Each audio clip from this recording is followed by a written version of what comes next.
Hey, good morning, everybody. This is Justin, and this is the Professor of Real Estate, and we're back at it again. So today we're going to talk about, really what we're going to talk about is distractions.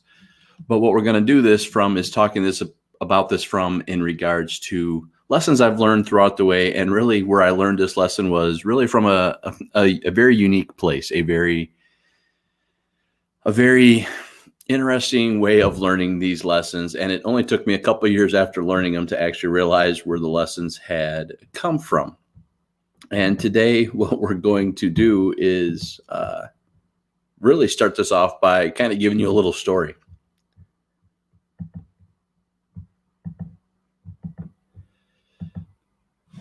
So, distractions are everywhere. Distractions are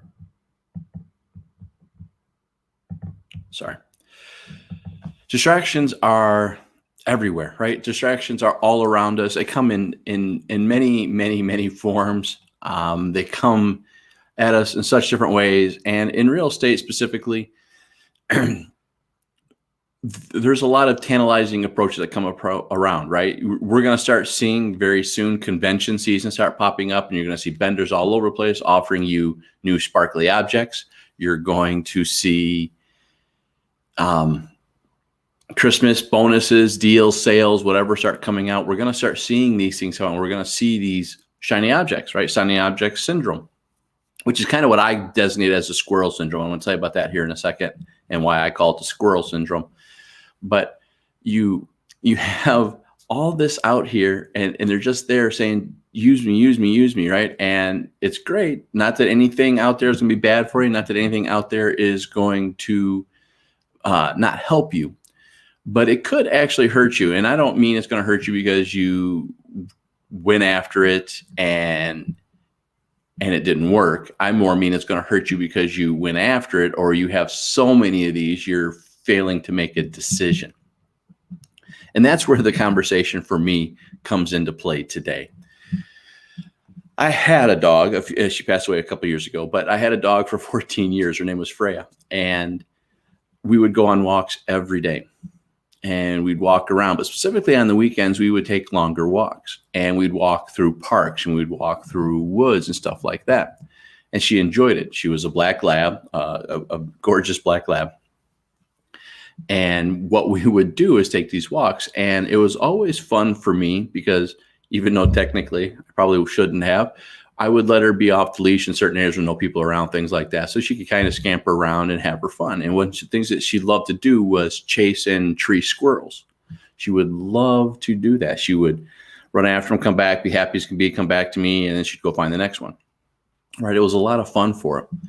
But one day we're walking out, and she's out there, and she's stalking these squirrels. And when she stalks squirrels, she stalks real slow, right? She takes one step after the other. I mean, she's barely moving. She's a hunting dog.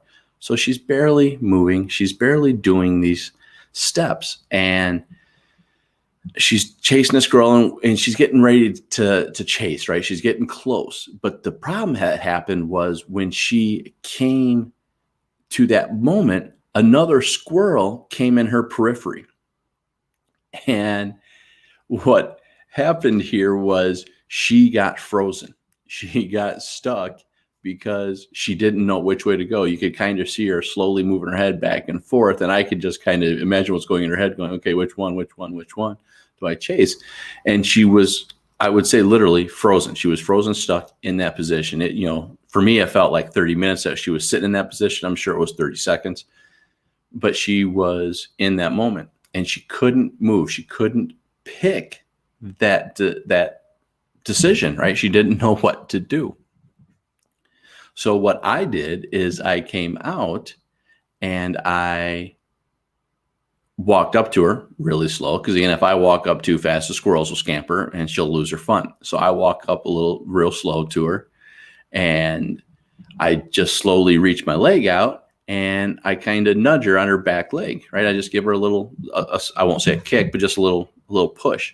And that just triggered her, right? That just triggered her to move. She picked the first squirrel.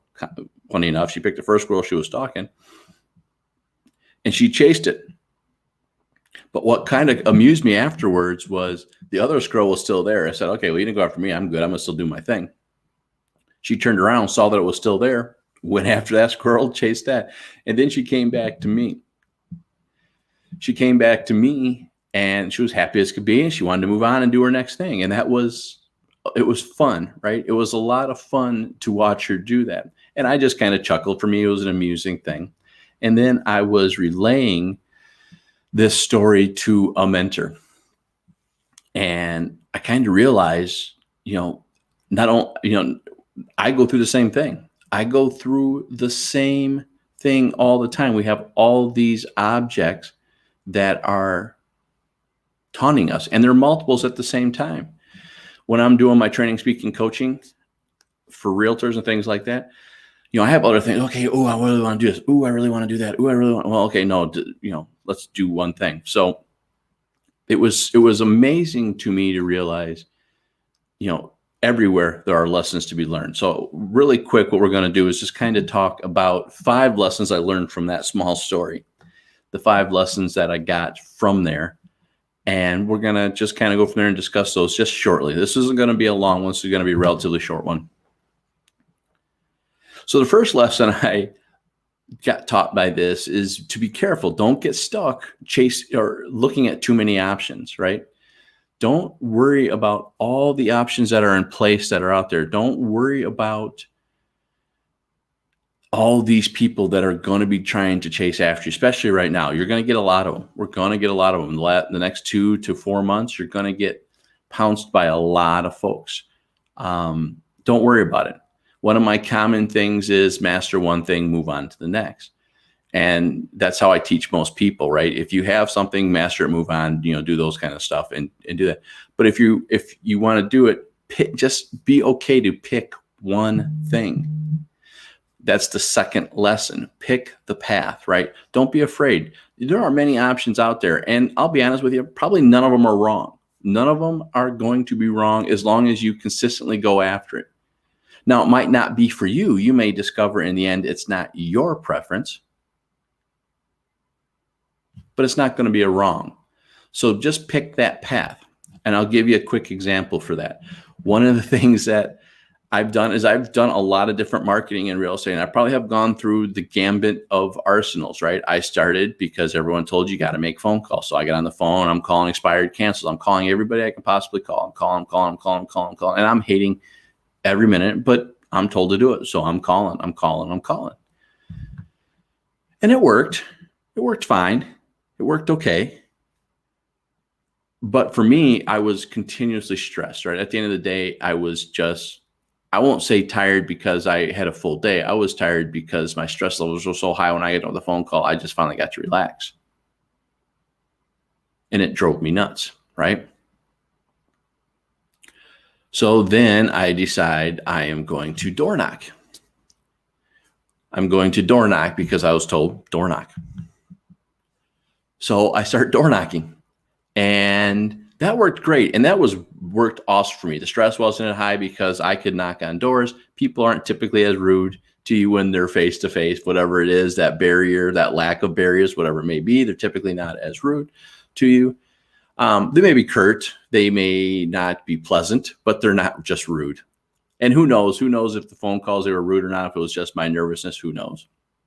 But they're not rude anyways. I knock on the door. So I knocked on the door. And the best thing about it was if I did have one that kind of stressed me out, I could just walk, right? I could put door hangers on a couple doors, cool down, de-stress. And then when I'm ready, knock on the next door, right? If I'm hitting 250 homes a day, I got plenty of homes I get to hit. And that worked for me really well. And that got out there, and that was really successful for me. And it worked really, really well for me.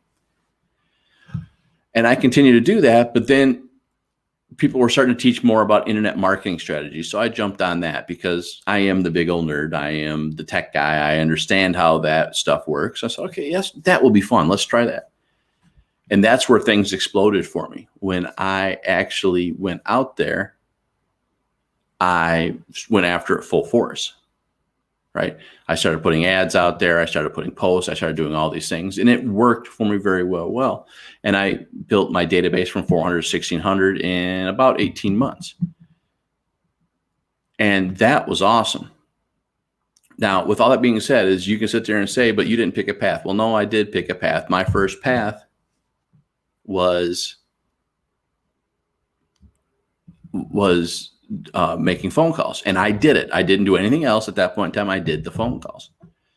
And then afterwards, I decided to do door knocking, and I gave up on the path of that stuff. I learned valuable lessons from it. I took those lessons to the next thing I was going to do, and I did door knocking, and I did door knocking until I discovered the next thing, right? So I did that. You can't be afraid, which is the third lesson, to, if necessary, change your path. But here's a caution with that. Don't change too quickly. Don't sit there and give 2 days of phone calls and say, well, this stinks, I'm not good at it. Boom, move on to the next. You don't know. You haven't built that muscle yet. You haven't built the ability to know if you're actually able to do that or not. So you don't be afraid to change your path, but work it first, right? Do everything you can to prove that's something you want to do, and then go after the next. There are always going to be options out there. There are always going to be squirrels to chase. You do not have to worry about that. Give it your full force. Once you have given it enough time, 6, 10 months, and you want to do something else, then fine, chase that squirrel, chase that next squirrel, and go after it. Go after it with the same energy you went with the first squirrel, and go from there. The next thing in here is the fourth lesson is have a mentor, have a coach, have a peer partner, have somebody in there with you that you are working with that is going to give you that nudge you need. We all need them. We all need that little kick in the leg that sits there and says, okay, it's time. Make a decision, right? Go do something. You can't just keep sitting there saying, okay, I don't know. You got to do something. So have that push from somebody. It could be yourself. It could be a family member, and family members are fine, but it's going to have to typically be an outside source, someone that sits there and just gives that little nudge. And then once they give that nudge, chase it, right? Starting a podcast was for me a nudge, right? I've been saying for 2 years I needed to do this. And I was talking to somebody and they said, no, you actually should do it this way. And I was kind of disappointed, to be honest with you. Not from doing the podcast, but an angle they wanted me to do it from, but it's working for me and it's great. And I got the nudge. And the nice thing about it is I now have a direction. I'm chasing it with the same energy I would chase any other squirrel. And I'm really going at it full force. But those mentors are helpful. Those coaches are helpful. Now, I know when you start talking coaches and mentors, usually they cost you money. So if you don't have that right now, I do recommend having coaches. I do recommend having someone out there that's going to hold you accountable, that has equal buy-in that you do. Because they have techniques, tips, and tricks that will help you grow for yourself. But if you can't afford those or you don't want to do that, that's fine. Find a peer partner and what are typically known as accountability partners. Have them out there and work with them. Now, they could be in the same industry you're in, but they don't have to be. And really, to be honest with you, it may be better that they're not. It may be better that some of your accountability partners, now I'm not talking, like when we talk real estate, you'll go through coaching programs, we'll say have an accountability practice scripts. If you're practicing scripts, it's going to have to be the same industry because most of those people aren't going to understand what some of the things that you're doing. But if you have a really good accountability partner, like you got from a networking group or something from that, they're going to push you because they want the same success of them for you and vice versa, right? If you have that true accountability partner, they're going to work with you. And if they're not in your industry, they're going to give you less forgiveness for the pains you feel because we feel the same pains, right?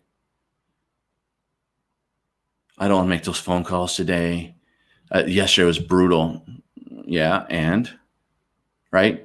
Oh, this one person was rude to me, or I just lost this listing, or this person just lied to me. Yeah, and right? What I find if you work with people inside the same industry is they typically have a a soft heart for similar pain, so they'll give you a pass. I recommend going to networking groups, finding a peer partner from there, because they will have sympathetic hearts. We all need to have the sympathetic heart, but they're not going to have those same pain thresholds. So they're not going to feel the same empathy when you need to get that right kick to get moving.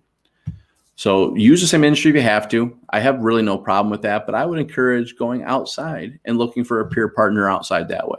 I think a lot of times you get some better growth that way from that. And the last lesson, the fifth lesson here, is have fun. When Freya was chasing those squirrels, that's all she was doing, was having fun. She could have cared less. Now, again, she could have cared less if she actually caught them. Actually, she never wanted to catch them. Her goal always was to tree them. She wanted to tree those squirrels. That's all she wanted to do. It was just so much fun for her. And she had fun doing it. And what was awesome about that is she would chase one squirrel, she would chase the next squirrel, and she would come back to me, and then she would look for the next set of fun. And that's what we need to do for our work, right? This needs to be fun. We are in an independent business. We need to enjoy what we're doing. If you're not enjoying it, it's going to be a struggle. So find the avenue of business, the shiny objects that you are going to chase that are fun for you. Again, for me, it was internet marketing. Internet marketing worked real well for me. And it was a lot of fun. It was always an interesting challenge. I could find new ways of doing things. So find that fun. With this was a shorter lesson, I'm hoping, a shorter talk, but I hope that really helps you. I hope that really gives you something to think about. Go take some action. Go do something. Go chase that first squirrel, and we will see you on the next episode. Talk to you then.